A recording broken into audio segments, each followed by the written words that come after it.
Okay.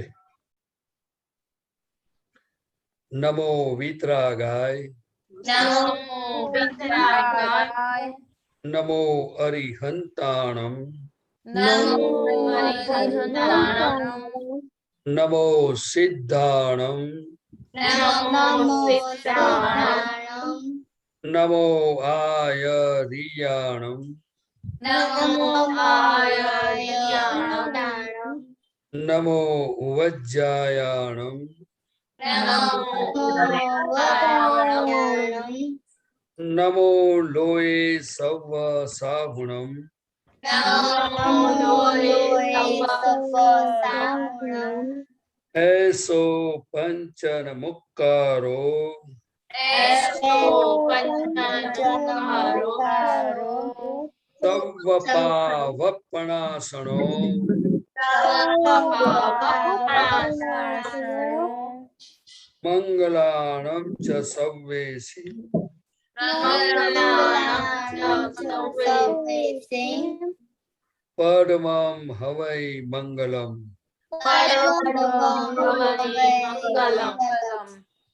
ओम नमो भगवते वासुदेवाय, ओम नमो भगवते वासुदेवाय, ओम नमः शिवाय, ओम नमः शिवाय, जय सच्चिदानंद, जय सच्चिदानंद, जय सच्चिदानंद, जय सच्चिदानंद, जय सच्चिदानंद। विधि दीदी अब डेली प्रेयर बोलिए। हाँ, जय सच्चिदानंद। हे दादा भगवान, आप मुझे ऐसी शक्ति प्रदान करें कि मैं मेरी हेल्थ को कभी भी कॉम्प्रोमाइज नहीं करूं, ताकि मेरा शरीर रूपी साधन मुझे मेरे ध्येय को यानी कि पढ़ने में और सत्संग में हमेशा सहायक बने। मैं पढ़ने में बिल्कुल सिंसियर रहूंगी। मैं कुसंग से, बुरी सोबत से हमेशा दूर रहूंगी, और कुछ भी हो जाए मेरा सत्संग कभी भी ना छूटे, ऐसी परम कृपा करना।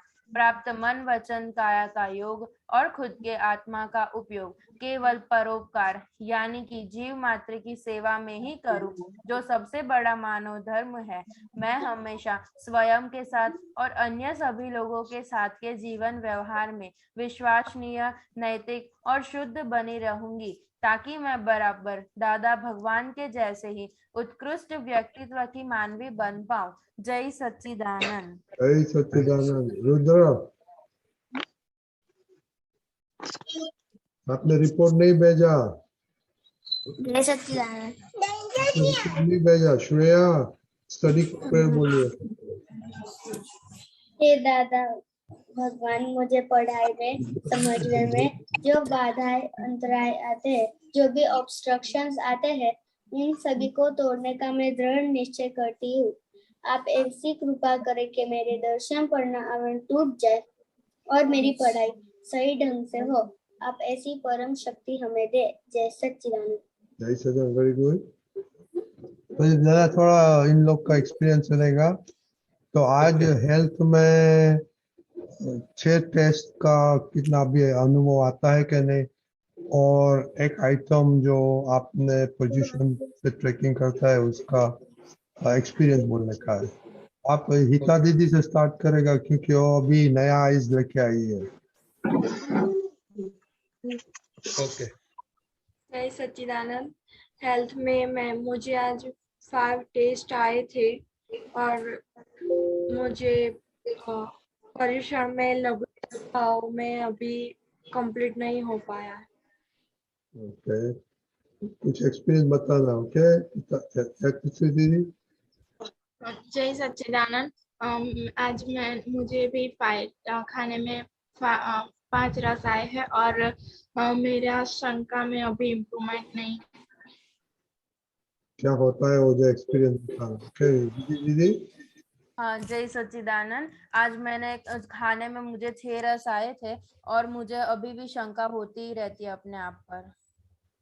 कल सुना तो भी आज तो प्रदीप दादा ये शंका तो आपको जादू करना पड़ेगा शंका के लिए। बच्चे लोग को तो दादा का वारसदार है, तो शंका क्यों आती है? वो जादूगर करना पड़ेगा।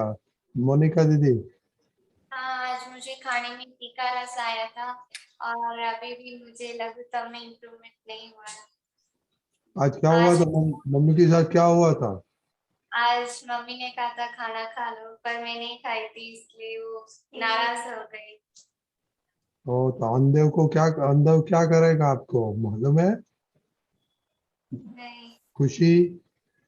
हाँ, मुझे आज खाने में 2 रस आए थे और मुझे शंका में थोड़ी सी इम्प्रूवमेंट हुई है। शंका आपको किसके शब्द को शंका आई थी? आज किसी के ऊपर भी शंका नहीं आई थी। ओके, करिश्मा। हाँ, मैं स्टडी की प्रेयर 5 बार की थी और दीदी ने कब कब बुलाया तब मैं एक बार नट गई थी, मैं मना कर दिया था और मम्मी ने काम दिया तो मैंने कर लिया था। ओके, दीदी अच्छे नहीं लगते हैं अच्छी लगती है। तो मना क्यों किया था? ज्यादा बोलती थी। कौन? कौन ज्यादा बोलती थी? दीदी क्या आप बोलते थे? ओके, मैं बोलती हूँ। जिया, जिया दीदी। जय सच्चिदानंद, आज मुझे 6 रस मैंने 6 रस लिए थे और मेरा लालच में इम्प्रूवमेंट हो रहा है। ओके, किसमें किसमें रस आया था? इसमें 6 रस आया था। taste of food. So which taste आज food खाने में दाल थी तो उसमें मेथी भी आई थी, इसलिए कड़वा भी आया था और दो साग में तो सब आ जाते हैं। जय सच्चिदानंद। जय सच्चिदानंद, आज मैंने खाने में 6 रस आए थे और मुझको लालच आती ही रहती है। लालच क्या हो? सारा स्टोर जाके खरीदने की लालच आती है? नहीं, तो जब आज मुझको नहाने जाना था तब मैं आईपैड लेकर बैठ गई, फिर सोच रही कि थोड़ा और खेल लो ऐसा। तो मिलने का टाइम था? नहीं। नहीं। ओ, ओके ओके। दीपक आंटी, आपको बोलने का कुछ?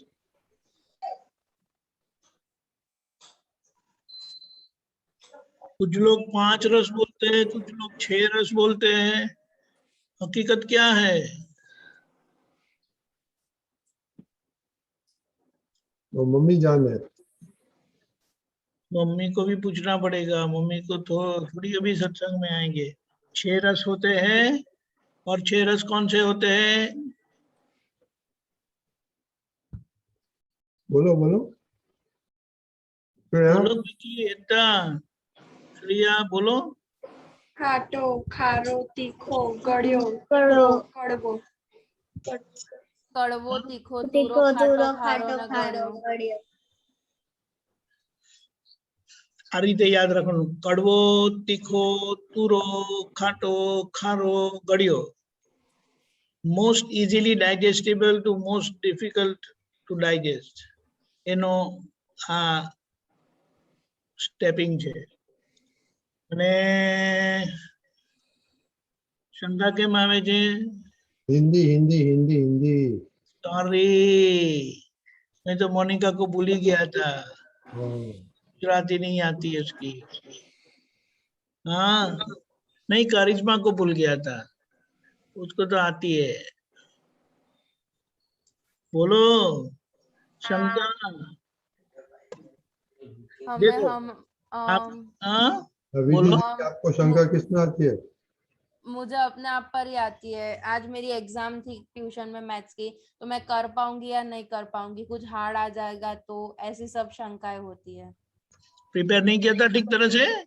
प्रिपेयर तो पूरा किया था, सब अच्छे से किया था। फिर डरपोक बिल्ली के जैसे क्यों रहती है? हाँ, वो पता नहीं हो ही जाता है। दादा से सुबह में प्रार्थना की थी तो भी हो गया। उसको सुनने का थोड़ी होता है, वो तो वो अंदर से बोलेगी कि ये तो होगा कि नहीं। आपको कॉन्फिडेंस होना चाहिए ना कि मैंने किया है, दादा मेरे साथ है, मैं अच्छे से लिखूंगी, मेरी टेस्ट अच्छी ही जाएगी, जो बोलना है बोलो, मैं सुनने वाली नहीं हूँ।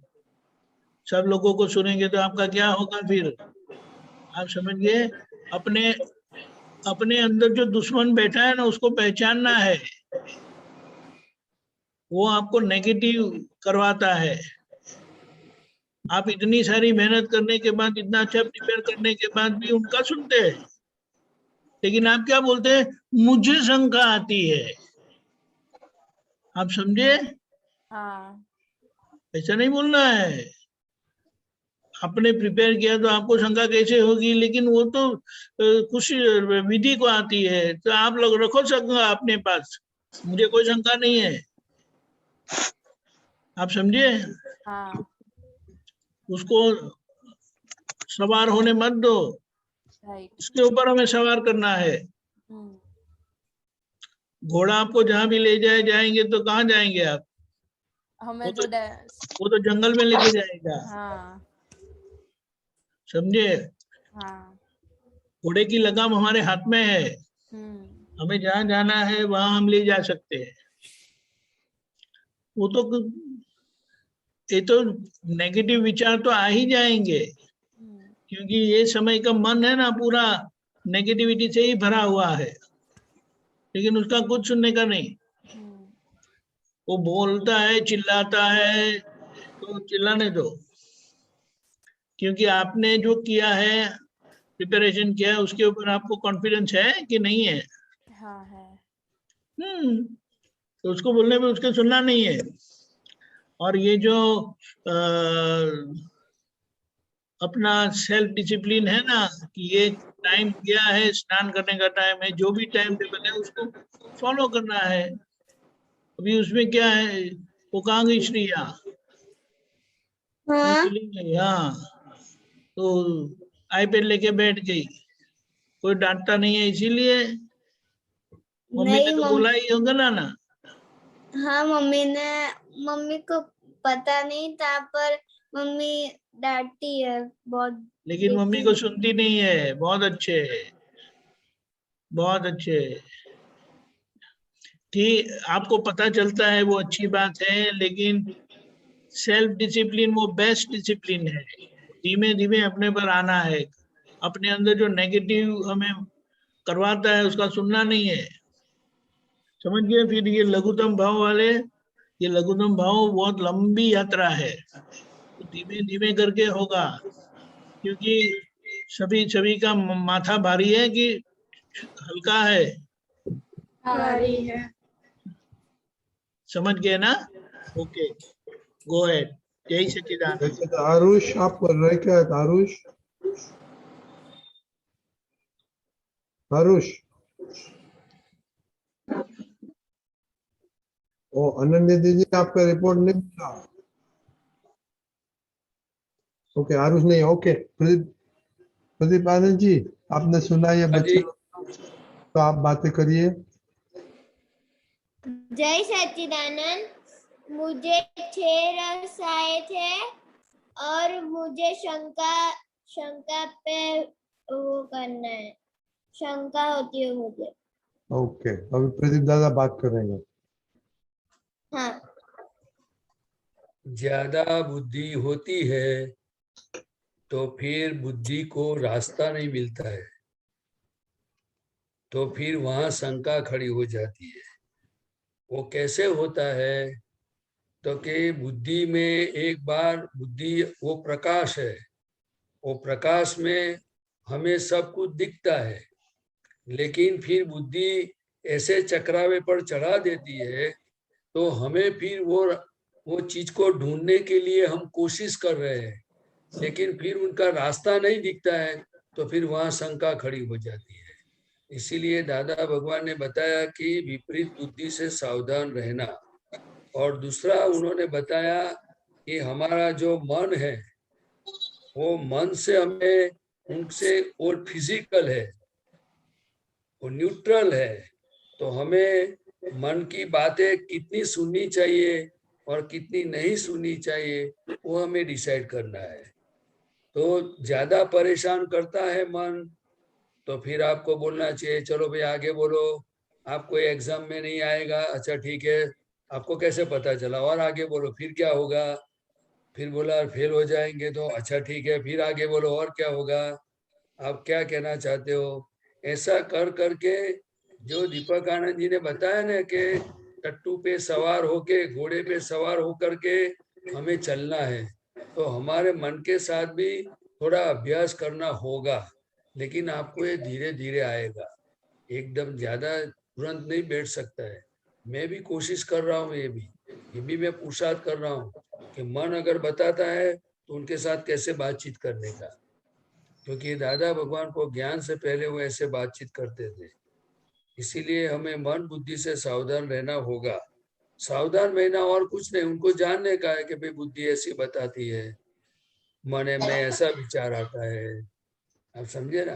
फिर आपको कुछ ऐसा थोड़ा आप हिल भी जाओ तो फिर दादा के भगवान के पास शक्ति मांगने की, दादा मुझे शक्ति दो, मुझे मेरा मन मुझे बहुत परेशान कर रहा है, मेरी बुद्धि मुझे शंका कुशंका कर रही है, आप समझे ना।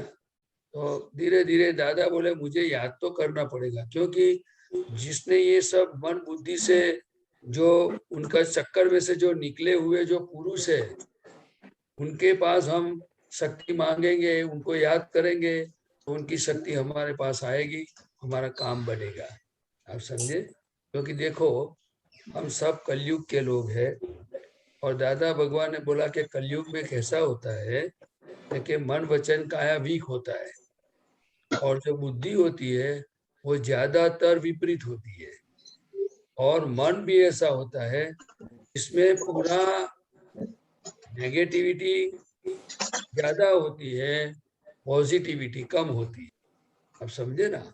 तो अभी हमें ये संघर्ष है, पुरुषार्थ करना होगा हमें, क्योंकि समझो कि अगर आप घर में हो तो भी अगर किसी व्यक्ति के प्रति आपको बुद्धि बताएगी कि ये क्या बात तो क्या है, तो उसी समय हमें सावधान रहना है। आपको जानने की क्या जरूरत है।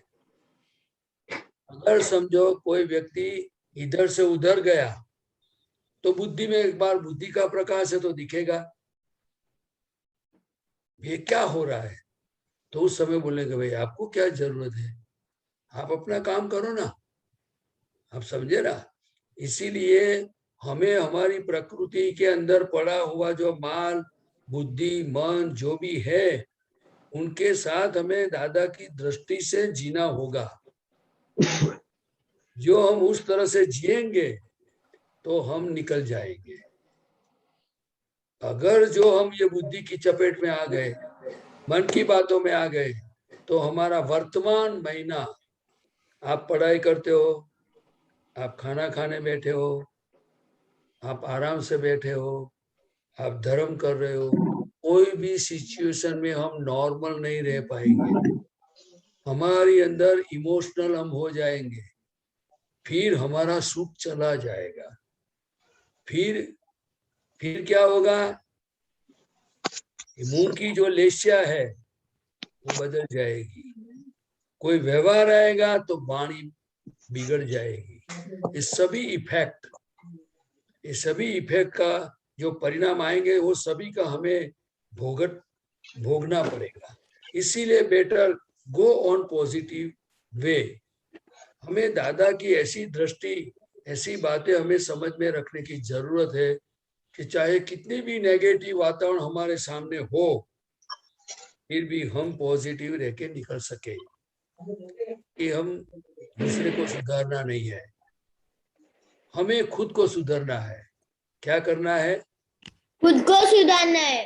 हम दूसरों के बारे में पढ़ने की जरूरत नहीं, सिर्फ हमारा कैसा प्रगति हो, हमारा कैसा कल्याण हो, हमें कैसे सुख मिले, उस रास्ते पे हमें चलना होगा, जैसे पढ़ाई में भी, हेल्थ में भी, सत्संग में भी और व्यवहार में भी। आप समझे? आप समझे? हाँ। व्यवहार में कैसे आगे बढ़ोगे वो आपको जानने की बहुत जरूरत है। पढ़ाई में कैसे आगे बढ़ोगे वो भी जानकारी की जरूरत है। दूसरा, हेल्थ के बारे में जानने की बहुत जरूरत है। हर जगह पे नियम, हमारा जीवन का प्रोग्रेस नियम से होता है। इसीलिए हमें धीरे धीरे हमारी शक्ति के मुताबिक हमारे ये सब चीज को समझने की जरूरत है, इंक्लूडिंग माई सेल्फ। जब तक हमारी मंजिल हमें पाई नहीं है तब तक हमें रुकना नहीं है। हमें जितना कुछ भी हो जाए, लेकिन हमारा अहित हो, खुद का अहित हो, खुद को नुकसान हो, वो हमें कभी भी टॉलरेट नहीं करना है। इसलिए बी अलर्ट। हमें ये जागृत रहना है कि किसी का स्वभाव, किसी का व्यवहार, किसी की प्रकृति कुछ भी हो, लेकिन मुझे कैसे उसमें से निकलना है वो हमें सीखने का है। आपको समझ में आया? वो एक घर में सब सो गए, लेकिन हमारी रिस्पॉन्सिबिलिटी पढ़ाई की है तो हमें सीखकर रहना चाहिए। आप समझे?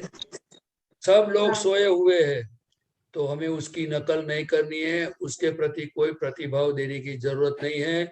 हमें हमारा काम कैसे निपटाना है उसके लिए हम खुद रिस्पॉन्सिबल है, तो हमें खुद को संभाल के आगे निकलना पड़ेगा। आप समझ गए बात? दूसरी, हेल्थ की बात। हेल्थ में कितना भी खाना कैसा भी हो, कुछ भी हो, लेकिन हमारी हेल्थ के लिए जो जरूरी है उसमें कैसे एडजस्टमेंट करने का वो हमें सीखना पड़ेगा और सीखना चाहिए। तीसरी बात, धर्म के बारे में।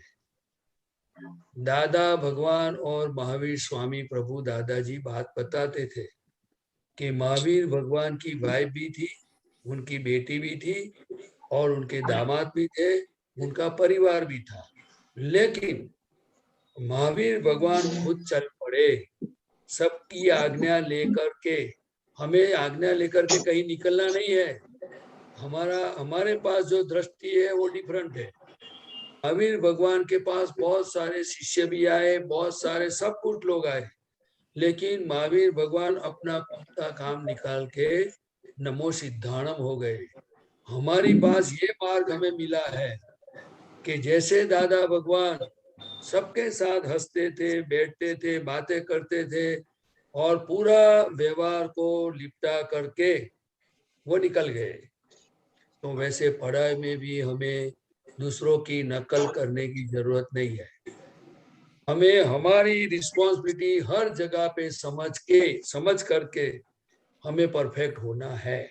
और जहां भी हमें कमी लगे, कुछ तकलीफ आवे, तो दादा पे शक्ति मांगने का, हफ्ता पुत्रों से, महात्माओं से उनका मार्गदर्शन लेने का हमारे पास बहुत सारा रास्ता है। लेकिन कलयुग में हम इतने पुण्यशाली है कि बाहर निकलने का संसार में रहते हुए भी आसान रास्ता हमें प्राप्त हुआ है। हम वो रास्ते को पूरा विनय के साथ हमें ये दादा की हर बातों को समझना बहुत बहुत जरूरी है। नहीं तो दादा भगवान ने खुद ने बताया है कि क्रमिक मार्ग में कितने भी चढ़ाव उतार, यानी कि मनुष्य में से 4 गति में घूमता है, फिर मनुष्य में आता है, फिर 4 गति में घूमता है, और कई अनंत अवतार घूम करके भी बहुत मुश्किल से ज्ञानी पुरुष और ये मार्ग मिलता है। तो आज के दिन पर्यूषण के बाद मैं खुद को मेरी जात के साथ पहले बता करके आप सबको बताता हूँ कि हर संजोग में से हमें कैसे हमारा काम, हमारा कल्याण करके, व्यवहार में प्रोग्रेस करके हम सिंसियरली धीरे धीरे निकल जाए। आप समझे? डरने का नहीं है। जो इंसान प्योर है, जिनका लक्ष्य क्लियर है, जो हर जगह से परफेक्ट है और परफेक्ट होने का उनका पुरुषार्थ है, तो कभी भगवान से भी डरने की जरूरत नहीं है। क्यों? तो कि भगवान सिर्फ यही सोचते हैं कि किसी भी जीव को दुख ना हो और इम्प्योर नहीं हो। हमें इम्प्योरिटी नहीं चाहिए। क्या नहीं चाहिए? इम्प्योरिटी समझ में आता है ना? झूठ, चोरी, कपट, छेतरपिंडी, अंडा गंडा, उल्ला गुल्ला, आपको समझ में आया? जितनी कमजोरियां दिखे सबको हटा दो, उसके पीछे पड़ जाओ, फिर भगवान सामने से दर्शन देंगे। भगवान ऐसे इंसान की तलाश में है जो प्योर है, और जो प्योर बनने के रास्ते पे है वहां हमेशा नेचर हेल्प करती है। इसीलिए दादा भगवान का सेंटेंस है, डिसाइड इंसान को करने का है, फिर बाद में नेचर बोलती है आई विल हेल्प यू। आप जैसे डिसाइड करोगे तो आपके अंदर भगवान बैठे हुए हैं, आई विल हेल्प यू। आप समझ गए? हाँ। शक्ति और प्रकाश कहां से मिलने वाला है? आपके अंदर से। कहां से? क्योंकि God is in every creature. ये शरीर कैसे चलता है कि अंदर शुद्धात्मा भगवान बैठे हुए, इसीलिए शरीर चलता है। तो भगवान की हाजिरी में जितनी गलतियां करेंगे वो गलती का परिणाम भुगतना पड़ेगा। जितना हम पॉजिटिव भावना करेंगे, चलने का डिसाइड करेंगे, तो भगवान खुले होते जाएंगे। आप समझे? प्रदीप आनंद जी, अभी दो क्वेश्चन क्विकली लेगा। ओके चलो। हाँ, इसके पहले दरअसल आप किधर से हैं? मैं जामनगर से हूँ, इंडिया, गुजरात। किधर? जामनगर। जामनगर। आपका कितना उम्र कितना है? मेरा उम्र 11 इयर्स। 11 ईयर। 11 साल के हो आप, बताइए। आपने किसने बताया ये ज्वाइन करने का? मुझे पुलिंगानंद जी ने। Oh, Pulinganand. Okay, very good. Okay okay. अभी वो आपका फोन आ गया तो विधि दीदी आपको वो फोन आपके साथ बात करके सब बता देगा। Okay okay. आरुष, आपको क्या क्वेश्चन है? जय सच्चिदानंद, मेरा क्वेश्चन ये है कि शंका क्यों आती है? शंका इसीलिए आती है कि हमें अंदर जो विचार आता है वो हिसाब से हमें समाधान नहीं मिलता है। जब समाधान कोई चीज का नहीं मिले तब उनको डाउट आता है, और ये डाउट कराने, डाउट कैसे कौन खुला करते, कौन ये डाउट कराती है? तो कि विपरीत बुद्धि।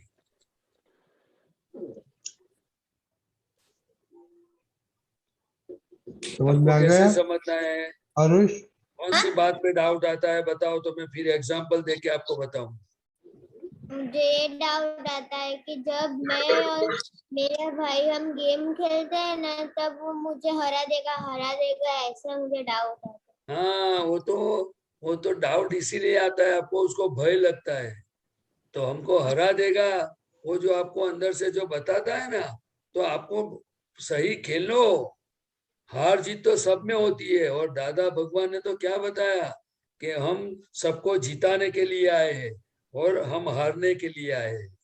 सबको जिता के निकलना है इस दुनिया में से। आप समझे? जो जहां भी हमें डाउट होता है वह हमें परफेक्ट करना है, बात को परफेक्ट समझना चाहिए। तो फिर डाउट कैसे आएगा? कैसे डाउट आएगा? नहीं आएगा। देखो, मैं आपको एग्जांपल बताऊं कि आप सिंसियरली स्टडी करते हो, फिर आपको पता चलता है कि क्वेश्चन का आंसर क्या है, तो फिर बाद में आप परफेक्ट स्टडी करते हो, तो फिर आपको एग्जाम में डाउट करने की जरूरत क्या है?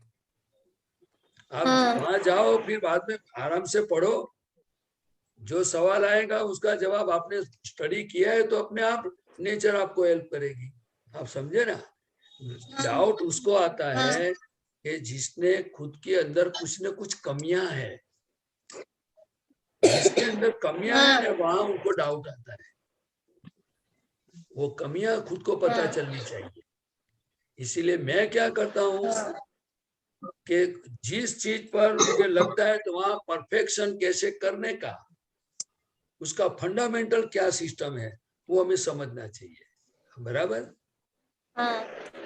ठीक है हाँ, आरुष, ये छेला क्वेश्चन है, क्विकली ले लेने का है। किसका है क्वेश्चन मोनिका? जोर से बोलिए। हाँ, जय सच्चिदानंद। मुझे क्वेश्चन नहीं है, मुझे बोलना था मैं दीदी को बहुत परेशान करती हूँ।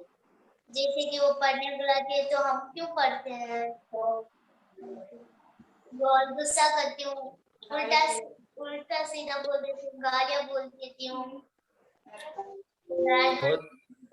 तो क्या करूँ? देखो, आप किसी को बुरा बोलते हो हाँ, तो फिर आपको अंदर बाद में क्या फीलिंग होता है? अच्छा किया ऐसा लगता है कि बुरा किया ऐसा लगता है? बुरा किया ऐसा। आपको अंदर फीलिंग क्या था? अच्छा नहीं किया ऐसा लगता है ना आपको? हाँ, आपको ऐसा अच्छा लगता है ना अंदर कि मैंने अच्छा नहीं बोला, ऐसा लगता है ना आपको? हाँ, तो फिर जितनी बार आपसे बुरी भाषा निकल जावे, गुस्सा हो जावे, तो दादा भगवान को आपको पास आपको शक्ति मांगनी पड़ेगी। क्यों? तो कि आपको अंदर से तो प्रायश्चित हो गया कि मैंने अच्छा नहीं किया है, लेकिन फिर भी दादा ने बोला अच्छा नहीं किया, वो समझ में आया। तो फिर वो समझ किसको बोलते हैं कि एक बार आदमी को पता चल गया कि ये गलत चीज है, तो फिर वहां से उनको अटक जाना चाहिए। क्या करना चाहिए? तो उनका मतलब ये होता है कि उनको समझदारी है, लेकिन एक ही गलती बार बार कोई आदमी करता है तो उनको समझना चाहिए कि ये गलती की समझ उनके पास कम है। क्या है? कोई कोई अग्नि में हाथ डालता है, आप गैस समझो, गैस जलता है तो कोई अंदर हाथ डालता है? क्यों नहीं डालता है? उनको पता चलता है कि मेरा हाथ जल जाएगा, इसीलिए उनके पास पारिणामिक दृष्टि नहीं है कि ये चीज मैं करता हूं तो उसका परिणाम क्या होगा। इसीलिए इंसान से गलती हो जाती है। दादा भगवान ने बताया है कि हर चीज का परिणाम आएगा। अच्छा करोगे तो अच्छा रिजल्ट आएगा, बुरा करोगे तो बुरा रिजल्ट आएगा। You are whole and sole responsible. तो आपको अगर नेगेटिव से छूटना है, ये गलत गुस्सा और जो आप बोल देते हो, तो आपको दादा की साक्षी में सरस्वती माता जी को प्रार्थना करनी चाहिए। आपको समझ में आया? क्योंकि वाणी वो सरस्वती देवी है। क्या है? इसीलिए झूठ बोलना का दुरुपयोग करना ये डेंजरस में डेंजरस है। क्योंकि हमें लगता है कि फोटा में सरस्वती देवी है, वो तो है ही, लेकिन ये वाणी नहीं होती तो फिर ये दुरुपयोग किया तो मूंगा हो जाएंगे एक दिन। जितना वाणी से दुख दिया इतना पेमेंट आएगा। इसीलिए दादा भगवान ने बताया जो चीज आपको पसंद नहीं है वो दूसरों को मत दो।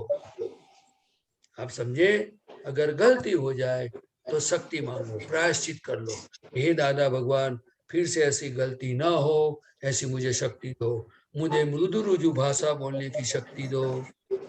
आप समझे? ठीक है, ओके। दरअसल आपको कैसा लगा आज? कुछ जानने मिला? और आपका क्वेश्चन है, आप बोलिए। हाँ बोलिए। हाँ, क्वेश्चन मेरा ये है कि मैं कभी पढ़ने बैठता हूँ तब मुझे लगता है कि ये हार्ड है और वो मुझे याद नहीं रहता। अच्छा, आपको याद नहीं रहता है तो आपको कुछ तो याद रहता होगा ना? हाँ हाँ, याद रहता है थोड़ा थोड़ा, और कोई हार्ड क्वेश्चन होता है वो मुझे नहीं याद रहता। नहीं, मतलब आपको क्या याद रहता है? क्रिकेट में या इंटरेस्ट है? हाँ, इंटरेस्ट है। वो याद रहता है कि कौन खिलाड़ी है, उनका नाम क्या है, सब रहता है? हाँ, वैसे भी वो भी याद रहता है। रहता है ना? हाँ। तो दादा भगवान ने बताया कि आपको जिस चीज में इंटरेस्ट है वो चीज आपको याद रह जाएगी। आप समझे ना? तो हमें पढ़ाई में, पढ़ाई क्या है, पढ़ाई क्यों करनी है, पढ़ाई की क्या वैल्यू है, पढ़ाई नहीं करेंगे तो क्या नुकसान होगा, वो हमारी समझ में जैसे आ जाएगा तो हम सिंसियरली वो रास्ते पे चल पड़ेंगे। आप समझे? लेकिन समझ पीछे सब चीज सरल है। जब तक आदमी सही समझ नहीं होती है तब तक उनको तकलीफ रहती है। आप खाने पीने की समझ है? ठंडा गर्म पानी नहाने की समझ है? कौन से पानी से स्नान करते हो आप? गर्म पानी से। ठंडे पानी से क्यों नहीं करते? वो ठंडा लगता है इसलिए। ठंडा नहीं, अपने को सुख नहीं आता है, क्योंकि लगता है कि मुझे सर्दी हो जाएगी, मैं बीमार पड़ जाऊंगा, मुझे शरीर में ऐसे कंपारी आती है। और गर्म पानी से सुख आता है। सुख आता है कि नहीं आता है? आता है। हाँ, तो ऐसे जब जैसे आपको पता चलेगा कि पढ़ाई करने में सुख मिलने वाला है, उस दिन आप पढ़ाई करोगे। इंसान को सुख चाहिए, और कैसा सुख चाहिए? जहां भी पूरा दिन उसको सुख के अलावा कुछ नहीं चाहिए, और दुख मिलता है तो फिर हिल जाता है, और दूसरों को दुख देना है तो एवर रेडी। आप समझे? ये कलयुग के इंसान की स्थिति है, वो कर्मों की स्थिति है, वो उनका मतलब कोई दोषित नहीं है। तो पढ़ाई में सुख है, पढ़ाई में फायदा है, जितना आपको समझ में आएगा तो आप पढ़ाई करोगे, बराबर? ठीक है। नहीं पढ़ोगे तो पैसा मिलेगा ना आपको? हाँ। रिस्पेक्ट मिलेगा ना? हाँ। मिलेगा? हाँ मिलेगा। घर में संसार में आप पढ़ाई नहीं करोगे तो रिस्पेक्ट मिलेगा? नहीं, क्यों नहीं मिलेगा? आप सही बात समझ सकोगे? नहीं। पढ़ाई से शब्द ज्ञान होता है, पढ़ाई से मानसिक डेवलपमेंट होता है, पढ़ाई से बहुत सारी फंडामेंटल चीज व्यवहार की समझ में आती है, और उनके कारण हम व्यवहार में कहीं भी कोई बोलता है तो देखते हैं तो समझने में थोड़ी आसान रहता है। आप समझे? तो हमारा जीवन पढ़ाई के कारण स्मूथ रहता है, फिर पैसा भी मिलता है, फैसिलिटी मिलती है, धर्म कर सकते हैं, किसी को हेल्प कर सकते हैं, पैसों से बहुत सारा अच्छा काम कर सकते हैं, और पैसों से दूसरा गलत काम भी कर सकते हैं लोग। जो ज्यादा पढ़ाई करता है ना, वो ज्यादा चीटर भी हो सकता है, क्योंकि बुद्धि डेवलप होती है। आप समझे ना? लेकिन आप तो सत्संग में है तो आपको फायदा बहुत होगा। ओके, तो सिंसियरली पढ़ो और सरस्वती देवी को प्रार्थना करो, और ये बच्चे लोगों को प्रार्थना करते हैं ना कि मेरे दर्शन पर आवरण नहीं आवे, वो प्रार्थना आप सीख लेना। हाँ ठीक है, बराबर। और दर्शन जब आप दीदी बात करेगा ना, दो चीज बताएगा स्टडी के लिए क्या करने का है, और नोट्स की बात करेगा, और दादा का ज्ञान कैसे अप्लाई करने का। ओके, वो आपको समझाएंगे। Okay okay. जय सच्चिदानंद। और विधि, हिता, हितश्री एंड अनन्या जो बने तो आप वो सामायिक आधा घंटा में होएगा तो उसमें आना। ओके। एक निवेदन है मेरा लास्ट में, 1-2 मिनट मुझे दीजिए आप। बोलिए सभी बच्चों को हाँ बोलिए। मैं बाय हार्ट से आपको प्रणाम करके बताता हूँ कि आप वाणी का मतलब के स्पीच का ऐसा कभी दुरुपयोग मत करना, अगर हो जावे तो प्रायश्चित करना, लेकिन हमारे पर से विश्वास उठ जावे, माँ बाप को, फ्रेंड्स को, किसी भी व्यक्ति को हमारे पर से ट्रस्ट चला जावे, ऐसी गलती कभी करनी नहीं है, ऐसा आप डिसाइड करना। ओके, समझ में आया? जय सच्चिदानंद। जय सच्चिदानंद।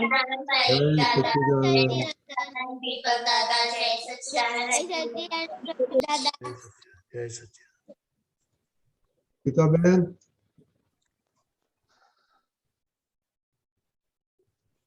જય સચ્ચિદાનંદ રજનીકાંત અંકલ સાહેબ, જય સચ્ચિદાનંદ દીપકાનંદજી સાહેબ, પ્રદીપાનંદજી સાહેબ, જય हाँ સચ્ચિદાનંદ जय सच्चिदानंद बोलो। સાહેબ. આ બુક નંબર 24 પાનું નંબર 289 તારીખ 17/11/71 71 વડોદરા. નીચે પેજ 107 of 110. Binding number 10. બોલું સાહેબ? हाँ बोलो बोलो। હા સાહેબ, અહીંયા દાદા ભગવાન કહે છે કે માન 4 પ્રકારના માન. પહેલું એક પ્રકારનું માન કેવું કે સિંગડા જેવું માન હોય, વાળે તોય તે વળે જ નહીં. એ બીજું પાણીનો નળ પડે છે તે તેમાં હાથ ધરીએ તો સીધું ના પડે અને આ સહેજ વળે એમ. પછી ત્રીજું માન આપે નહીં તો ચાલે પણ અપમાન સહન ના થાય. અને ચોથું માન તે કાચા રંગ જેવું છે. કોના જેવું છે? કાચા રંગ જેવું છે.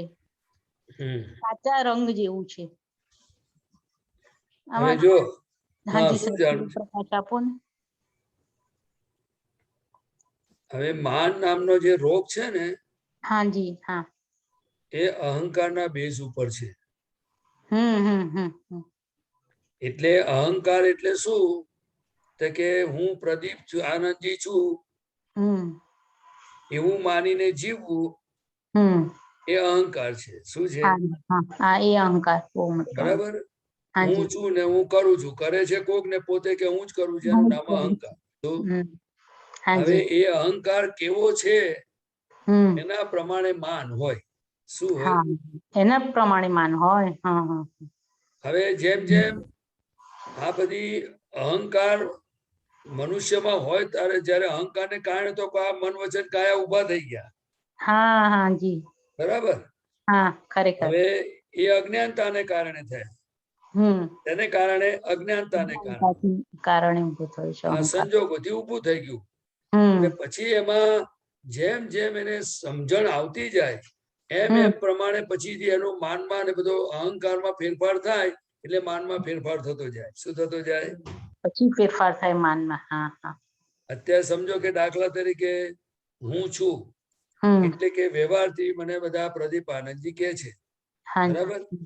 એટલે સમજો કોઈ વ્યક્તિ કશું બોલે તો અંદર સમજણ કેટલી જાગૃતિ છે અને સંસ્કાર કેટલા છે એ પ્રમાણેનું માન હોય. કેવું હોય? હા એ જ પ્રમાણેનું માન હોય. સંસ્કાર પ્રમાણેનું માન હોય. હા. પછી બીજું શું છે કે એની પાછળ એક લો બુક છે. લો બુક એટલે એને એમાંથી સુખ આવે. શું આવે? એનાથી સુખ આપે છે. એને લો બુક એટલે કાયદા. કાયદાની. હવે સમજ્યા? હા સમજી ગઈ. એટલે એ પ્રમાણેનો અહંકાર હોય, એ પ્રમાણેના કાયદા હોય અને એમાં જો ફેરફારો થાય ને તો પછી એને અસરો થાય. એ લો બુકના આધારે સામેવાળી વ્યક્તિ કશું નથી કરતી. ના. સામેવાળી વ્યક્તિ તો એની સમજણ એના કર્મોને આધારે જ ફરે છે. પેલો પોતાને ત્યાં કોન્ફ્લિક્ટ થાય છે, એડજસ્ટમેન્ટ થતું નથી. હાજી. ખ્યાલ આવે? એટલે એ પ્રમાણે અહંકાર વાંકો પણ થાય, અહંકાર પાછો નોર્મલ પણ હોય. ખ્યાલ આવે ને? એની પોતાની અંદરની કેવી સમજણો છે એના ઉપર બધો આધાર હોય. હવે અત્યારે આપણે મહાત્માઓને કેવું હોય તો કે આથમતું હોય. કેવું હોય? આથમતું માન એટલે શું?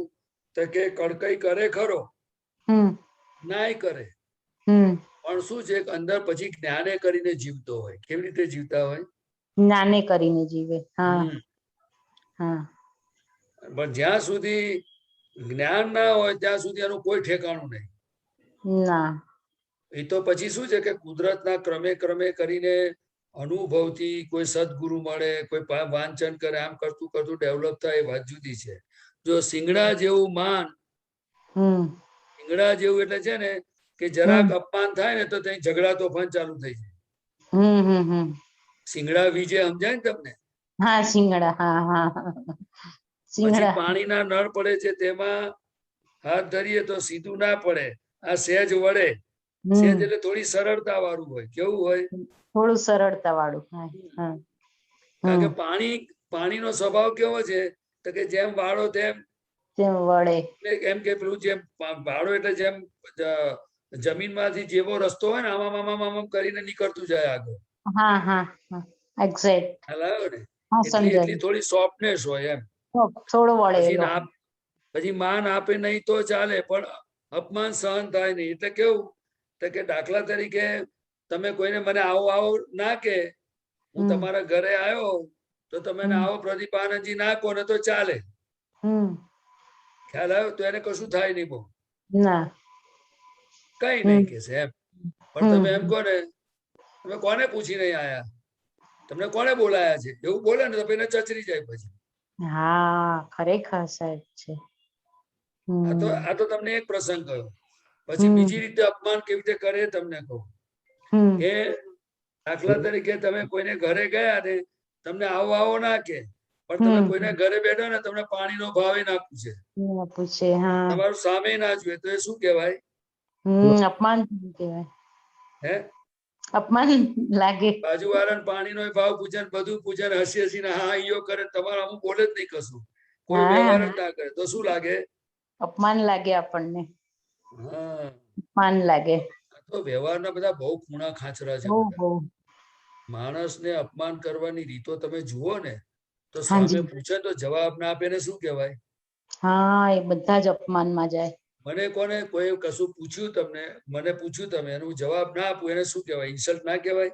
ઇન્સલ્ટ જ કહેવાય સાહેબ. બીજું ઇન્સલ્ટ બતાવો. આજે તમે મને કહ્યું કે પ્રદીપાનંદજી તમે અહીંયા બેસો, એની જગ્યાએ હું તઈ ના બેઠો ને મારા મન ભાવે ત્યાં બેઠો, તો તમારું ઇન્સલ્ટ થયું કે ના થયું? એટલે હંમેશા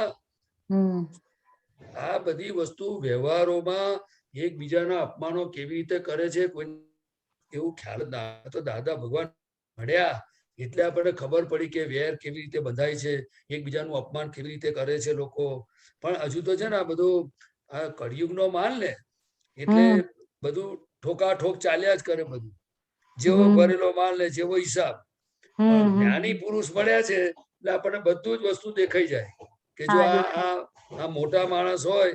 આજે હું તમને કહું કે આજે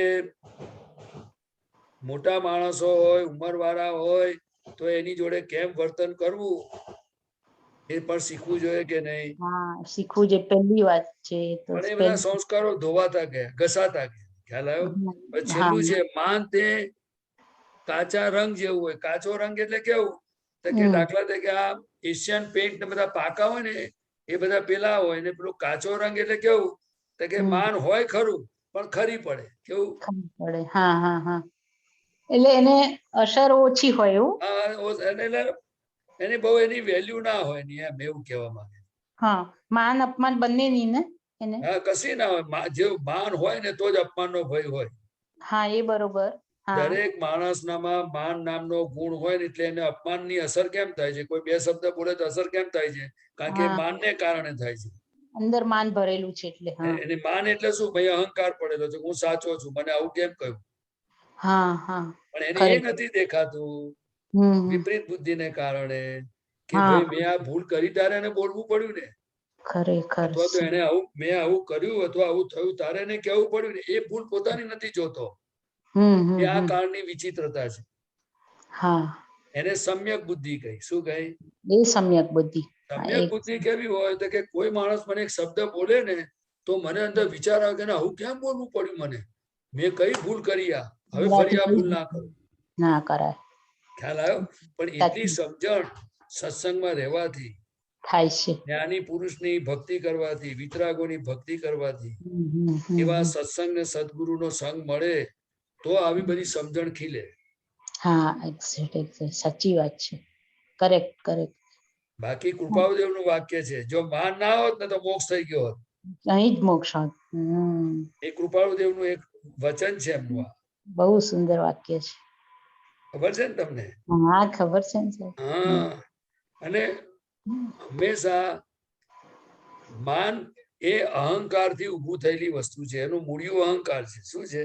હા હા, એટલે સાહેબ, જેટલો અહંકાર જાય ને તેમ તેમ પછી આપણે માન અપમાનની અસરો ના થાય. આપણને શું ના થાય? આપણને આ જે માન પછી આ અહંકાર, તો અહંકારમાં શું થાય, સ્થૂળ અહંકાર હોય ને આમાં આપણને દેખાય કે આ ગીતાબેન ને અહંકાર આવ્યો, આ તે કઈ વાતમાં આવ્યો, શું એ બધું આમ દેખાઈ આવે એવો અહંકાર હોય. પછી એ સ્થૂળમાં દેખાઈ ગયો, બરોબર, તો આપણે એનું પ્રતિક્રમણ આ તે બધું કરીને એને ઊંચું મેલી દઈએ, બરોબર, કે સામાયિકમાં જોઈએ કે આ ક્યાં અહંકાર તને આવ્યો છે, એ ઊંચું મેલીએ. પણ જે અંદર સૂક્ષ્મમાં હોય, પડી રહ્યો છે અંદર સૂક્ષ્મમાં અહંકાર, એની ઓળખાણ થોડીક બતાવો ને. જો જ્ઞાન મળ્યા પછી હું શુદ્ધાત્મા છું એ ભાન થયું, એટલે અહંકાર, જીવતો અહંકાર ગયો. હા હા હા, ડિસ્ચાર્જ અહંકાર રહ્યો. હા, ડિસ્ચાર્જ અહંકાર રહ્યો. બરાબર. હવે ડિસ્ચાર્જ અહંકાર એટલે શું? તો કે ભાઈ હું શુદ્ધાત્મા છું એ ભાન જે થયું છે, જે લક્ષ્ય બેઠું છે, એ લક્ષ્યમાં આપણને લક્ષ્ય, અનુભવ અને પ્રતીતિ. બરાબર. એટલે પ્રતીતિ સ્વરૂપે હું શુદ્ધાત્મા છું રે. પણ જયારે વ્યવહારમાં આવો ત્યારે લક્ષ રે નહીં. એટલે તમે શું નામ તમારું? ગીતાબેન. હું ગીતાબેન છું માનીને તમારો વ્યવહાર ચાલે. હા, ખ્યાલ આવ્યો? ખરેખર. હા. અને આ બધી વસ્તુ જેમ જેમ, એટલે દાદા ભગવાને 5 આજ્ઞા આપેલી છે. હા, 5 આજ્ઞા. હા, કે તમે 5 આજ્ઞાથી જો અભ્યાસ કરશો અને આ જીવન જેમ જેમ જતું જશે તો બધું ધીરે ધીરે બધે ચોખ્ખું થઈ જશે. ઓહો, સરસ સરસ. જો તમને પહેલી વાત કહું કે કેટલીક વસ્તુ છે ચર્મ ચક્ષુથી દેખાય, એ સ્થૂળ વસ્તુ કહેવાય. ખ્યાલ આવ્યો? કેટલીક વસ્તુ સૂક્ષ્મ, એટલે આપણને એવી જાગૃતિ ઉત્પન્ન થાય તો મનના લેવલ પર પણ ખબર પડે, એટલે અંતસ્કરણના લેવલે થોડી ખબર પડે. એ જાગૃતિ એટલે અંદર કેટલો પ્રકાશ ખુલ્લો થયો છે આત્માનો, એના ઉપર આધારિત છે. હવે અત્યારે તમે મને સૂક્ષ્મ અહંકાર પૂછો, પણ જો મને સૂક્ષ્મ દેખાતો ના હોય તો હું તમને કેવી રીતે બતાવું? ના, ખરેખર કશું. હું તમને ઉઘાડી વાત કરું છું. હેલો. પણ મૂળ વસ્તુ એ છે કે આપણને જે હું શુદ્ધાત્મા છું એમાં જે નથી રહેવા દેતું અને જે અવસ્થા સ્વરૂપે થઈ જઈએ છે, એ શેના આધારે થાય છે? ખાવામાંથી સુખ લાગે, કપડામાંથી લાગે, વાતોમાં સુખ લાગે, કંઈક જોવામાં, ફરવામાં, બધામાં જે સુખ આવે છે એ ખરેખર છે નહીં. પણ એ શેના આધારે આવે છે? તો કે પોતાના સ્વરૂપમાંથી બહાર નીકળ્યા છે, એટલે અવસ્થામાં છે, માટે અવસ્થામાંથી સુખ આવે છે. એ અજાગૃતિ છે. અજાગૃતિનું સુખ છે. એ પૌદ્ગલિક સુખ છે. પૌદ્ગલિક. અને હવે આપણે કેવા છે તો કે હવે આ જ્ઞાન એવું અક્રમ વિજ્ઞાન છે તો કે પૂતગલમાંથી પણ જે સુખ લે છે તેને પણ પ્રજ્ઞા શક્તિ જાણે છે, કે એટલે શુદ્ધાત્મા જાણે છે કે આને આમાં સુખ આવ્યું. હવે આ અક્રમ વિજ્ઞાનની વેલ્યુ દાદા ભગવાન, એ કેવી રીતે આપણે દાદાની વેલ્યુ મૂકી શકીશું કે આવું જબરજસ્ત અક્રમ આપણને મળ્યું છે. સુખ લેનારા રહ્યા નહીં, પણ સુખ લે છે વાત બાકી છે. સરસ સરસ સરસ, બહુ સુંદર સમજાવ્યું. જય સચ્ચિદાનંદ. પ્રદીપાનંદજી સર, જય સચ્ચિદાનંદ.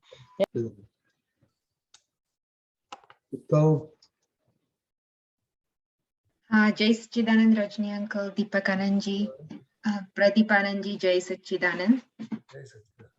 हाँ, गई काले सामायिक કર્યું હતું દિનચર્યાનું અહીંયા સત્સંગમાં. તો મને મારામાં એવું દેખાયું કે હું સવારના તો વિધિ કરું ત્યારે તો બરાબર આમ નિશ્ચય હોય અને શક્તિ માગીએ કે દાદા 5 આજ્ઞામાં રહેવાની શક્તિ આપો. પણ પછી દિવસ દરમિયાન જેમ બધું શરૂ થઈ જાય એમ માઇન્ડ તો ઓલવેઝ હજુ આ કરવાનું છે, હવે આ કરી નાખો, હવે આ થયું, આ કરી નાખો, એમ જ આખો દિવસ ચાલે. અને સાંજના બધું પૂરું થાય ત્યારે બસ હવે થાકી ગયા, એટલે માઇન્ડને ટર્ન ઓફ કરવા માટે બસ હવે ટીવી જોવાનું, પછી થોડું આમ તેમ કરીને ઊંઘી જવાનું. પણ 5 આજ્ઞાનો ઉપયોગ દેખાતો નથી. અને કરીએ તો કેવી રીતના કે જ્યારે ઇમરજન્સી સિચ્યુએશન આવે ને કે ખબર ના પડે શું કરવું, કે અંદર દુઃખ થાય કે ગમે તે થાય, ત્યારે ગોઠવવા બેસીએ પણ ત્યાં તો બરાબર ગોઠવણી થઈ ના શકે, તે વખતે તો અંદર બધું એ હોય. એટલે આ મને એવું લાગ્યું કે આ ઉપયોગપૂર્વક જીવન જીવાતું નથી, આમ જ જાય છે, આ કરું તે કરું, ફલાણું કરું ઢીકણું કરું. તો આ 5 આજ્ઞામાં આ ઉપયોગપૂર્વક કેવી રીતના જીવવાનું, અને આ કેવી રીતના, આ કેમ સવારના તો આપણે દરરોજ નિશ્ચય કરીએ છીએ પણ હજુ વેલ્યુ નથી સમજાય, લાઈક દિવસ દરમિયાન તો ભૂલે ઉડી જ જાય છે બધું, એટલે એ શું છે? આમાં જો પહેલી વસ્તુ કે આપણને કૃપાથી પ્રાપ્ત થયેલું છે. બરાબર. બીજી વસ્તુ કે આપણે જે માલ બધો ભરીને લાયા છે, જે કર્મોના હિસાબો બધો જે માલ ભરેલો છે, જે અત્યારે એક પછી એક બધા કર્મના ઉદયો આપણી આંખ સામે આવે છે ફળ આપવા માટે, એ આપણે જ્ઞાની પુરુષને પૂછ્યા વગર ભરેલું છે. બરાબર. એટલે આપણને જ્યાંથી જે મળ્યું ને જે ગમતું આવ્યું એ બધું આપણે માલ ભાવનાઓ દ્વારા ગમે તે ત્યાંથી ભરી લીધું છે. હવે અત્યારે આ જ્ઞાન મળ્યું ને એટલે બેની વચ્ચે હાંધો મળતો નથી.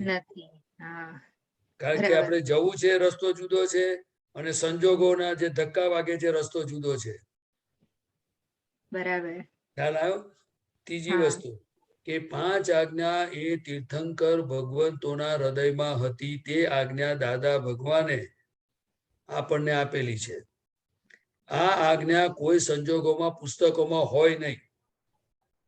આ 10 લાખ વર્ષે પ્રગટ થયેલી વસ્તુ છે. એટલે આ આજ્ઞા આપણે દાદા પાસેથી, આ સત્સંગમાંથી કૃપા દ્વારા પ્રાપ્ત થયું છે. એટલે આની આપણે આરાધના કરેલી નથી કોઈએ. ખ્યાલ આવ્યો? આપણે લોક સંજ્ઞા એટલે લોકો જેવું કરે છે, લોકોનું જોયું છે, સાંભળ્યું છે એવું જીવન જીવીએ છે. આ અવતારમાં જ્ઞાન સત્સંગ ભેગો થયો એટલે આપણને ખબર પડી કે 5 આજ્ઞાથી જીવન જીવવા જેવું છે. એટલે હવે આ નવી વસ્તુ હોય એટલે થોડી કોઠે પડતા વાર લાગે કે ના લાગે? પ્રેક્ટિસ કરતા વાર લાગે કે ના લાગે? લાગે. મને લાગે ને તમને બધાને લાગે. હવે બીજી વાત, 5 આજ્ઞાનો ઉપયોગ એ આપણે નિશ્ચય કરીએ છીએ, શક્તિ માંગીએ છીએ, પછી દાદા ભગવાને એક શોર્ટ રસ્તો બતાવ્યો કે તમારાથી આજ્ઞા ના પડાય તો રાતે હૃદયથી પ્રાયશ્ચિત કરીને સૂઈ જવું કે હે દાદા ભગવાન, આજે મારાથી 5 આજ્ઞા પડાઈ નથી, તેની હું ક્ષમા માંગુ છું, મને ક્ષમા કરો, ક્ષમા કરો, ક્ષમા કરો. અને મારો દ્રઢ નિશ્ચય છે કે મારે 5 આજ્ઞામાં રહેવું છે, મને શક્તિ આપો, પછી સૂઈ જવું. હું શુદ્ધાત્મા છું, શુદ્ધાત્મા છું બોલતા. બરાબર છે? આ એક સોલ્યુશન. બીજું કે આપણી પાસે ટીવી જોવાનો સમય, વાતો કરવાનો સમય, મોબાઈલ જોવાનો સમય, બીજે ફરવા હરવાનો સમય, ઊંઘવાનો સમય, બીજા બધે કઈ પણ રીતે બધો જે સરપ્લસ ટાઈમ છે એ આપણે ગોતી કાઢવાનો કે કઈ જગ્યાએ મારા સમયનો હું આજ્ઞાની જગ્યાએ બીજી જગ્યાએ ઉપયોગ કરું છું. બરાબર. એમાંથી આપણે એક શોર્ટકટ શોધવાનો કે ભાઈ આજે આપણે 5 આજ્ઞાને સમજવાનો અને પાડવાનું આપણે નક્કી કરીને બધાના ઘરમાં રિલેટિવ રિયલ જુઓ. પછી બેસીને નક્કી કરવાનું 2 મિનિટ માટે કે આજે સવારથી સાંજ સુધીમાં નાવાનું પાણી કોણે મોકલ્યું? તો કે વ્યવસ્થિત. દૂધ કોણે મોકલ્યું? તો કે વ્યવસ્થિત. આપણે કે ભેંસ બાંધી છે નહીં, ભલે ડેરીમાંથી આવ્યું પણ સપ્લાય કોણે કર્યું? વ્યવસ્થિત કર્યું. પછી ચા નાસ્તો જે બધું બન્યું તે કોણે કર્યું? તો કે વ્યવસ્થિત કર્યું. પછી દાખલા તરીકે તમે જાતે નાસ્તો બનાવતા હો કે ઘરમાં કામ કરતા હો, ચા દૂધ બનાવતા હો, તો તમારે કહેવાનું કે આ તપેલી ચડાઈ ગેસ પર કોણે? હાથે ચડાઈ કે તમે ચડાઈ? તો કે હાથે ચડાઈ. પછી આ રસોડામાં ઉભા છો તો તમે ઉભા છો કે પગ ઉભા છે? તો કે પગ છે. હું શુદ્ધાત્મા છું. ખ્યાલ આવ્યો? એટલે આ શરીરથી જુદો એવો હું શુદ્ધાત્મા છું. અને આ બધું કોણ કરાવડાવે છે? તો કે વ્યવસ્થિત નામની શક્તિ કરાવે છે. બરાબર. પછી બીજું કે નાસ્તો કરવો ફાઇલ, નાહવું ફાઇલ, બ્રશ કરવું ફાઇલ, ઓફિસ જવું ફાઇલ, શાક સમારવું ફાઇલ, કોઈનો ફોન આવે ને ઉપાડીએ તે ફાઇલ. એટલે તમારે એવી એક બે વસ્તુ જે હોય એને કોને ફાઇલ કહેવાય એ તમારો અભ્યાસ કરવાનો. હા કેટલી આજ્ઞા થઈ? રિલેટિવ ચાર. રિયલ ઘરમાં જોવાનું તે થયું, ગાર્ડનમાં ફ્લાવર હોય, પ્લાન્ટ હોય, બધા એમાંય જોઈ શકાય. બરાબર છે? બરાબર. એટલે આપણે ઘરના 2 જણામાં પણ એકવાર તો જુઓ. એકવાર તો જોવાય. બરાબર હા, છે. પછીથી એકવાર જોઈએ એટલે ફરી પાછી થોડી વાર પછી બીજી વાર જોવાનું, કલાક પછી, પછી કલાક 2 કલાક પછી ફરી એકવાર જોવાનું. આખા દાડામાં 3-4 વાર તો જુઓ. તો હા રિલેટિવ રિયલ ની આજ્ઞા પાકી થાય કે ના થાય? હવે બહાર શુદ્ધાત્મા જોવા જવું સારું કે ઘરના નજીકનામાં જોવું તે સારું? ના, નજીકનામાં જોવું ઈઝી. કારણ કે નજીકની ફાઇલોથી જ આપણે મુક્ત થવાનું છે. હા એટલે તમે મને કહો કે પછી શું છે કે તમે જ્યારે જમવા બેસો તોય તમે કહી શકો કે આ કોણ જમે છે. પછી તમે એક રૂમમાંથી બીજી રૂમમાં જાઓ તોય તમે ગોઠવણી કરી શકો કે આ વિહારી વિહાર કરે છે, હું નિર્વિહારી શુદ્ધાત્મા માત્ર તેને જાણું છું. તો એ ઉપયોગ રહ્યો કે નહીં? તમે કોઈ જગ્યાએ પરચેસ કરવા જાઓ તો દાદરો ઉતરતા હો કે તમે ગાડીમાં બેઠા હો તો કે ગાડીમાં કોણ બેઠું છે, હું શુદ્ધાત્મા છું. તો એ ગોઠવણી થાય કે ના થાય? થાય. એટલે આખા દિવસ દરમિયાન જે મહાત્માઓને જે સંજોગો ભેગા થાય છે, બજારના, ઓફિસના, કોર્ટના, બેંકોના, માર્કેટના, હોસ્પિટલના, એ બધા સંજોગોમાં એને પોતે જ્ઞાન કેવી રીતે હું શુદ્ધાત્મા છું અને આ ફાઇલ નંબર 1 છે, એ બધું જેમ જેમ એ ગોઠવે તો પછી એને ધીરે ધીરે જ્ઞાન કોઠે પડતું જાય. હવે વિધિ કરનારું કોણ? ફાઇલ નંબર 1 અને આપણે શુદ્ધ. બરાબર? એવી રીતે આ બધું ધીરે ધીરે ગોઠવણી કરીએ ને, દાદા કે મારી કૃપા તો વર્ષે જ છે, ખ્યાલ આવ્યો? પણ તમારી જેટલી તૈયારી એટલું કામ થઈ જાય. હવે તમને થોડી ગેડ પડી? હા, થોડી ગેડ પડી. એમાં મને એવું એક લાગે કે થોડુંક સ્લો ડાઉન થવું પડે ને, કારણ કે દિવસ દરમિયાન તો મન તો એકદમ હજુ આ બાકી છે, હજુ આ બાકી છે, હજુ આ બાકી છે, એ જ એના ઉપર જ ધ્યાન હોય. એટલે મન બતાવે કે બાકી છે તો આપણે પતાવીએ ને કે હું છું ને તમારી જોડે, હું શુદ્ધાત્મા છું, ચલો બાકી છે કામ પતાવવાનું ને. પતાવો. અને એ દાદા મને શક્તિ આપવા, બધી ફાઇલ છે એનો સંભાવ નિકાલ કરવો છે. કામ પતાવવું એને ફાઇલ કહેવાય. શું કહેવાય? ફાઇલ કહેવાય. અમારે રસોઈ બનાવી પણ એને ફાઇલ કહેવાય. બરાબર બરાબર. હવે અંદર દાદા શું કહે છે કે જૂની જે સમજણ છે, આપણે લોકો પાસેથી જે સમજણ લાયા છે કે હું કરું છું, મારે બનાવવાનું છે, મારે આમ કરવાનું છે, એ સમજણ તો નીકળવાની જ બહાર, પણ ત્યાં આપણે આ નવી સમજણ ફિટ કરવાની. બરાબર. ખ્યાલ આવ્યો? હા હા. અને હા બરાબર. અને આ સરપ્લસ ટાઈમ તો હોય જ છે, એટલે આપણે એ શોધી કાઢવાનો. સરપ્લસ ટાઈમ દાદા ભગવાને કહ્યું, મનુષ્ય જીવનમાં જો સરપ્લસ ટાઈમ કોઈને મળ્યો અને એ જો લોપડ ચોપડમાં વેડફી નાખ્યો તો પોતાના મનુષ્યપણાની અને આ જ્ઞાનની આપણે કિંમત સમજ્યા નથી એવું થાય ને પછી. હા બરાબર છે. એટલે જૂનો સંજોગોના મન બુદ્ધિના ધક્કા જરૂર વાગશે. આપણે થાક લાગે તો સુવાડી દેવાના, બધું કરવાનું, પણ લોપડ ચોપડમાં જાય ને તો જરાય ચલાઈ નહીં લેવાનું. પણ એ ધીરે ધીરે તમને કડકાઈ કરતા આવડે અને પછી વાળતા આવડે.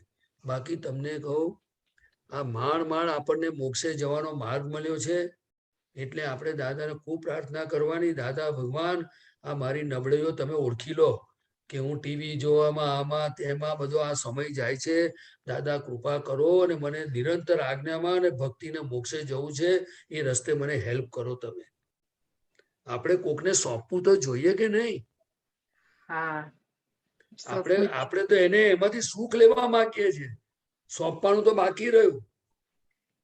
હવે જયારે એમાંથી સુખ આવતું હોય તો આત્માથી સુખ આવે? આત્મામાંથી કેવી રીતે? ઇમ્પોસિબલ. અને છતાંય દાદાનું વિજ્ઞાન એવું છે કે તમે ટીવી જુઓ કે મોબાઈલ વાપરો ને તોય પણ તમને કહું ને અંદર જુદું રહી શકાય એવું છે, પણ એના માટે પહેલા અભ્યાસ કરવો પડે. એટલે એને ફિક્કું કહેવાય. શું કહેવાય? ફિક્કું. હા, જ્યાં સુધી ફિક્કું પડ્યું નથી ત્યાં સુધી તો બહુ મુશ્કેલી. એટલે એને ચિત્તનું હરણ કર્યું કહેવાય. શું કહેવાય? આ ટીવી, મોબાઈલ, આ બધી વસ્તુઓ જે ચિત્તનું હરણ કરે છે ત્યાં સ્વતંત્રતા હોય જ નહીં. ત્યાં મુક્તિ હોય જ નહીં, ત્યાં રિયલ સુખ હોય જ નહીં, ત્યાં આત્માની હાજરી હોય પણ એની અનુભૂતિ ના હોય. કારણ કે ચિત્ત એ વસ્તુમાં, પર વસ્તુમાં, વિનાશી વસ્તુમાં ચોંટ્યું. એટલે દાદા ભગવાને કહ્યું કે ભાઈ આ વસ્તુ તમને નથી ચોંટી, તમે વસ્તુને ચોંટ્યા છો. જો તમે વસ્તુથી નીકળી જાઓ તો તમારાથી નીકળાય એવું છે. પણ આ વાક્ય દાદા ભગવાનનો અનુભવ છે અને આપણે બધાએ આ સમજવાનું છે કે હું કઈ કઈ ચોંટ્યો છું બધે. એ ચોંટ જ આપણને આત્મામાં નથી રહેવા દેતી. તમે સમજ્યા? હા, સમજ્યા. બહુ સમજવા જેવું છે. કઈ નહીં, પણ તમે ધીરે ધીરે દાદાને પ્રાર્થના કરજો ને થશે બહુ. હા, થોડું ઘેર પડી, થોડી સહેજ સમજણ પડી ના, હા, પડી અને ફરી જોઈશ પાછી. દાદાની વાત છે. હા, હા, બરાબર. ચેતન, બહુ સરસ. જય શ્રી. ઓકે, હવે આપણો ટાઈમ થઈ ગયો છે. શાંતિભાઈ, આપણો ક્વેશ્ચન કાલે લઈશું. આપણો સામયિકનો ટાઈમ થઈ ગયો છે. તો દીપકાનજી. જય સચ્ચિદાનંદ. આજનો આપણો વિષય છે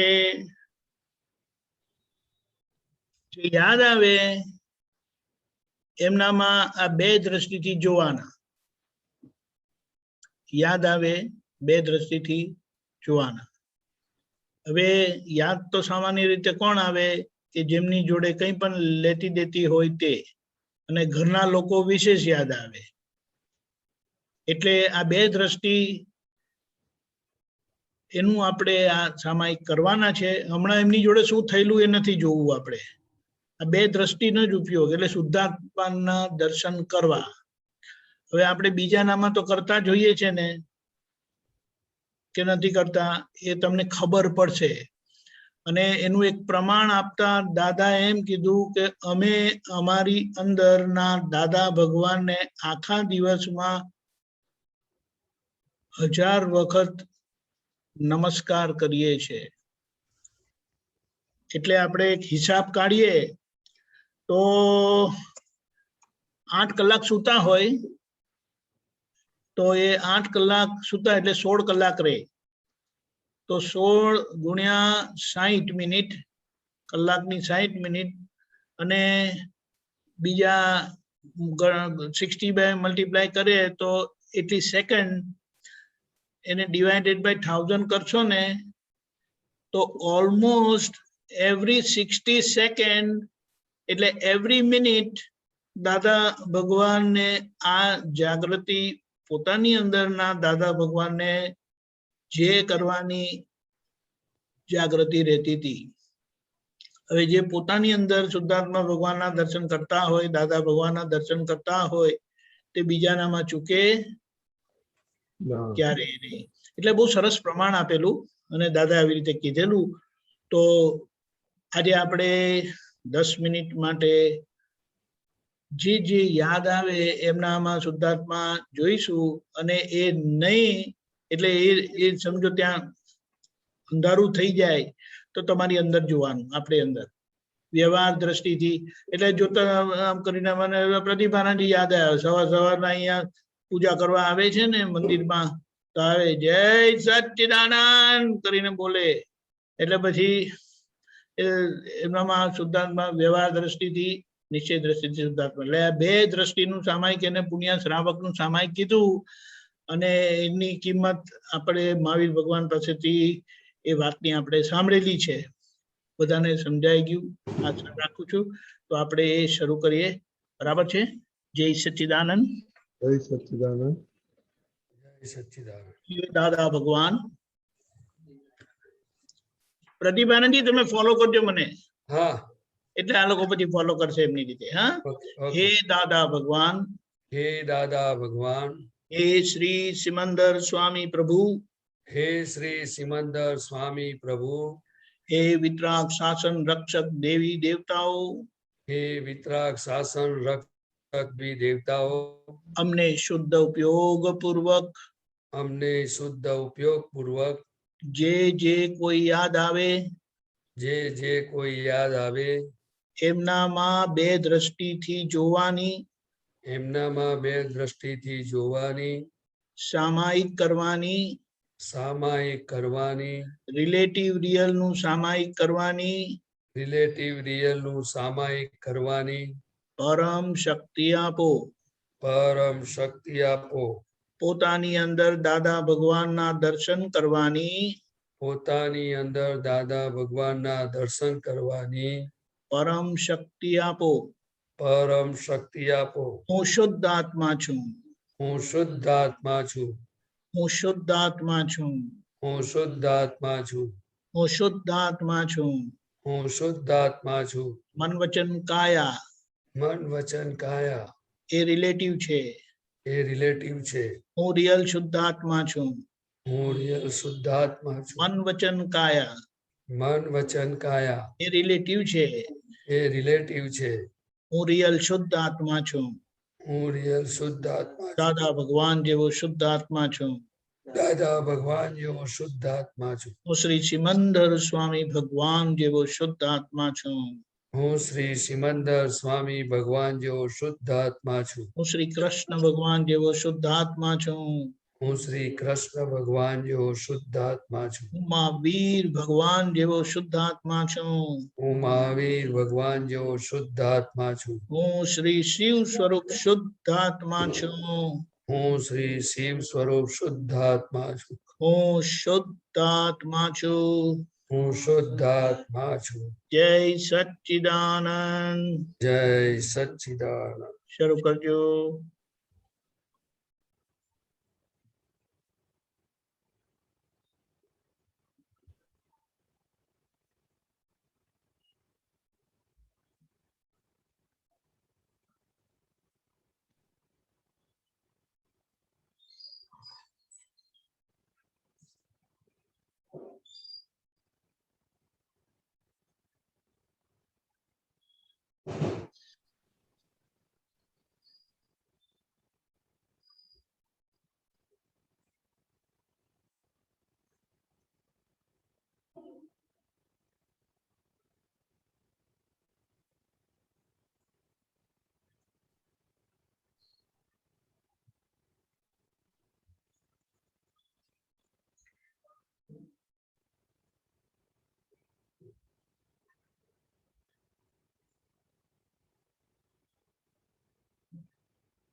जय सच्चिदानंद।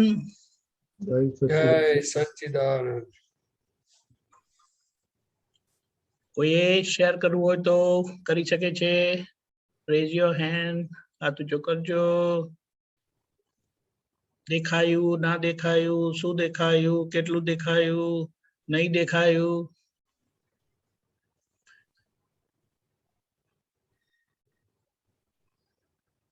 ક્વિક। શાંતિ કાકા બોલો, અનમ્યુટ કરજો। જય સચ્ચિદાનંદ। જય સચ્ચિદાનંદ।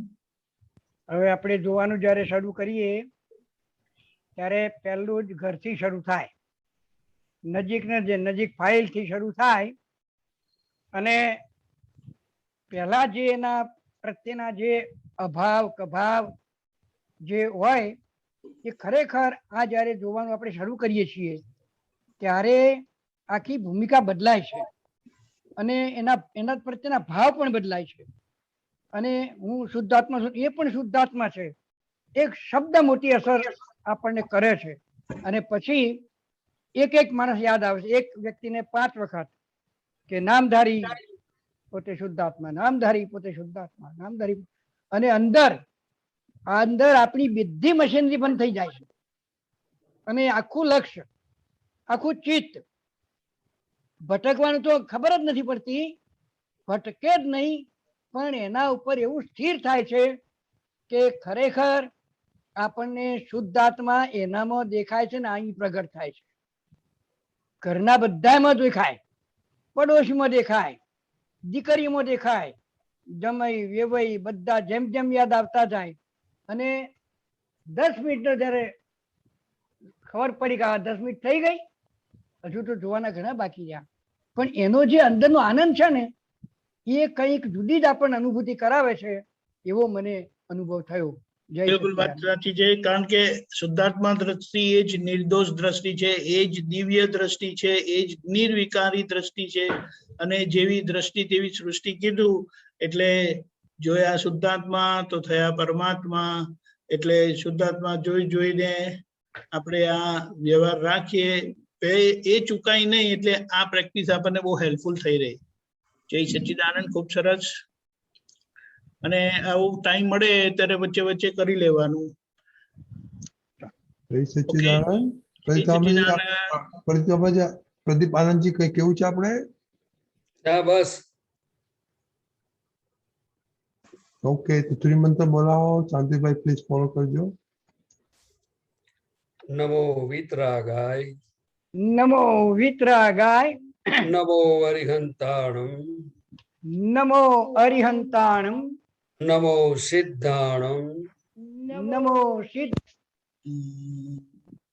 નમો આયરિયાણમ, નમો આયરિયાણમ, નમો ઉવજ્જાયાણમ, નમો વજ્જાયાણમ, નમો લોય સવ સાહુણમ, નમો લોહે સવ સાહુણમ, એસો પંચન મુક્કારો, એસો પંચરન મુક્કારો, સવપા વપણાસણો, સવપા વપણાસણો, મંગલાણમ ચ સવ્વેસીમ, મંગલાણમ ચ સવ્વેસીમ, પરમં હવૈ મંગલમ, પડમં હવૈ મંગલમ।